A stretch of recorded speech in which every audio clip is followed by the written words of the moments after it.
Bayan sa punto pong ito, makakausap po natin via Zoom si Professor Edna Co, Professorial Lecturer of Public Administration ng UP Diliman. Prof, magandang umaga po. Si Audrey Goriseta po ito kasama si Diane Querer ng Rise and Shine Pilipinas. Magandang umaga, Audrey and Diane. Salamat sa inyong imbitasyon. Okay, Prof Edna, ano po yung inyong reaksyon sa ginawa at ginagawa po ngayon ng Pangulong Marcos Jr. simula pa nung ibinunyag itong patungkol sa mga flood control scam? Actually, sa kabuuan, nakikita ng bayan na dire-diretso sinusubok ng Pangulo, nag-a-attempt siya na palalimin ang pangunawa na saan at paano nangyari ang isang flood control anomaly sa ating bayan. So nagbuo ng isang komite upang imbestigahan, tingnan at kunin ang facts and reality. Sa akin magandang isang move ito. Pero maliban dyan, dahil despite the flood control problem, patuloy pa rin kasi ang dating ng mga typhoon, bagyo, patuloy ang pagsalanta sa bayan at dahil dito ay naging abala rin ang Pangulo sa pagtugon sa lupa, sa ground, no? Ground level. Bagaman at nakatutok ang ICI sa pangunawa kung paano nangyari at ano ang naging issue talaga sa flood control projects. At the same time, kailangan niyang bisitahin physically ang mga iba-ibang lugar na patuloy na sinasalanta ng bagyo sa ating bansa. So sa akin ito ay isang pahiwatig na at indikasyon na ang Pangulo ay tumutugon sa pagbubuo ng sa pamamagitan ng pagbubuo ng ICI, kunin ang datos, ang impormasyon upang mapalalim ang pag-unawa sa problema. Subalit, andun din siya sa ground, no?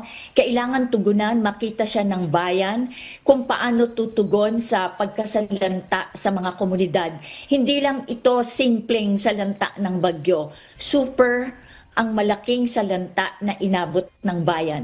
Kaya sa akin, walking on two legs ang Pangulo at nakakatuwang makita na habang tinutugunan ang pangunawa paano nangyari ang anomalya sa flood projects, andun din yung aktwal na pagtugon sa mamamayan, sa kababayan natin. Yung physical presence niya sa mga lugar na sinalanta ay malaking tulong sa pag-boost ng moral ng mga taong aktwal na nawalan ng kabuhayan, nawalan ng bahay. Ito yung tinatawag natin na administrator in action, no? Kami sa public administration, gusto naming tingnan yung realidad, anomalya, problema, yung accomplishments na ginagawa na may kinalaman sa ibaba. Mahalaga ito. Hindi ang pamumulitika. The best politics is being where the people are. At paligay ko, ito yung ginagawa ng Pangulo. Hindi ako avid fan ng Pangulo, subalit nakikita ko kung paano siya tumutugon sa mga problema ng bayan. At dito, nakakaawa naman na liban sa pagtugon na ito ay halos dinadagdagan pa ng ilang kababayan natin yung tindi ng kanyang problema. Professor, ano po yung inyong reaksyon sa mga pahayag naman ng sarili po nitong kapatid, ang presidential sister na si Senator Amy Marcos, laban mismo sa Pangulo? Siguro, Audrey, tayo ay tao lamang, ano? Masasaktan at masasaktan tayo sa mga ganyang mensahe ng isang hindi ordinaryong politiko eh. Kapatid mo yan eh. Kapamilya mo yan eh, di ba?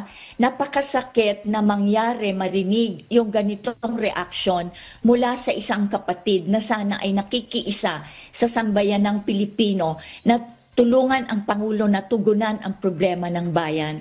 Subalit nakikita natin dito isang family drama na nakakalungkot. So nalulungkot ako para dito, pero kinakatuwa ko na ini-ignore lang ito ng Pangulo at nakikita siya kung saan ang mga tao ay naroroon at kung paano pa tutulong para sa bayan. So, it's a tragedy pero laking pakonsuelo at ako natutuwa, sige lang, tuloy lang ang trabaho kahit merong sakit sa loob ng pamilya na nararamdaman. At ito ay napaka-unusual na ng mga statement na manggagaling sa kanyang kapatid mismo.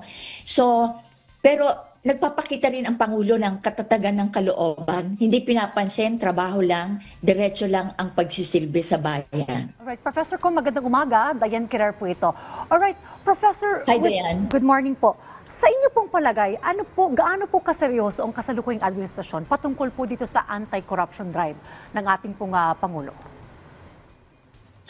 Actually, Diane, naniniwala ako and I hope tama yung aking paniniwala na seryoso yung drive against corruption, no? Subalit hindi ito simpleng corruption yung dinadaanan natin ngayon. Napaka-ibang klaseng extent ng corruption sa aming pagmamasid bilang akademiko. Ang tindi ng extent ng corruption na inaabot ng bayan at hindi ito simpleng problema na kagaya siguro ng nakaraan o ng iba pang administrasyon na dinaanan. Mas matindi, mas mahirap ang hamon sa namumuno kung paano tutugunan ang corruption. Kaya sa aking palagay, nakikita ko binabalanse ng kasalukuyang Pangulo kung paano tutugunan ang kaso ng corruption sa tulong ng ICI, sa tulong ng mga patuloy na investigasyon. Sa isang banda, hindi pwedeng nakatutok lang doon sapagkat ang bayan ay, lalo na yung nasa ibaba, patuloy na sinasalanta ng kawalan ng bahay, patuloy na sinasalanta ng gutom. So napaka-complex ng pagtugon, no? Doon sa problema na nasa ground, pero kailangan ding diretso at tuloy-tuloy, hindi lubayan ang pagtugon kung paano papalalimin ang pag-resolba ng problema dito sa naganap na korupsyon.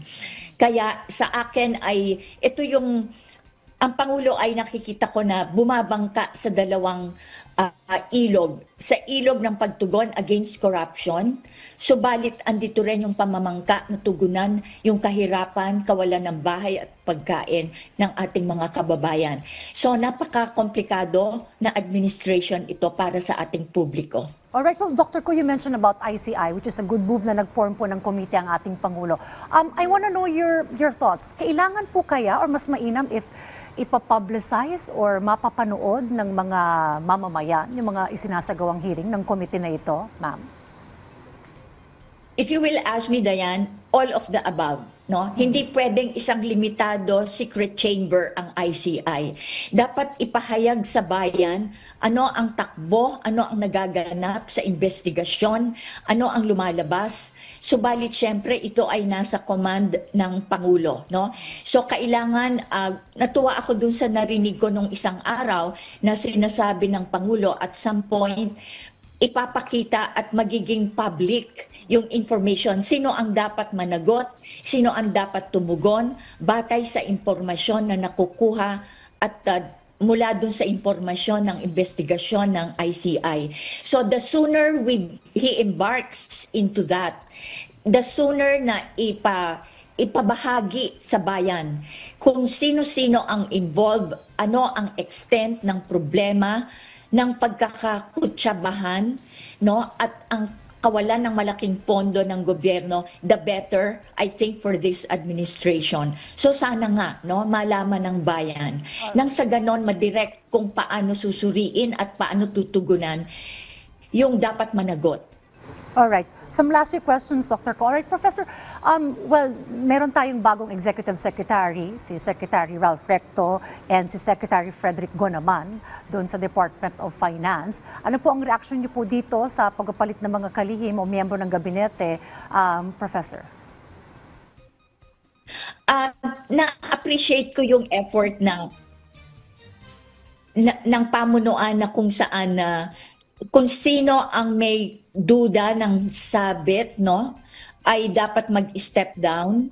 Subalit kailangan hindi pwedeng i-highlight yung transition, kailangan agad-agad tumugon sa pangangailangan ng bayan. Hindi ko alam na kung gaano ka-successful at katama yung choices ng ating Pangulo doon sa succession ng mga mamumuno. Subalit kinakailangan gawin ito. Nananatili ang trust ko na ang mga pinili niyang magsasucceed bilang Executive Secretary at bilang mamumuno sa DBM ay mapapantayan or pwedeng mahigitan pa yung kailangan gawin dahil napakatindi ng ating problema. At any rate, I trust the leadership at I wish well the new appointees na makaboard agad at harapin kaagad ang mga seryosong problema ng ating bayan. Professor Ed Naco, maraming salamat po sa inyong oras dito po sa Rise and Shine Pilipinas. Muli nakapanayan po natin, Professor Ed Naco, mula po sa UP Diliman. Thank you po, ma'am.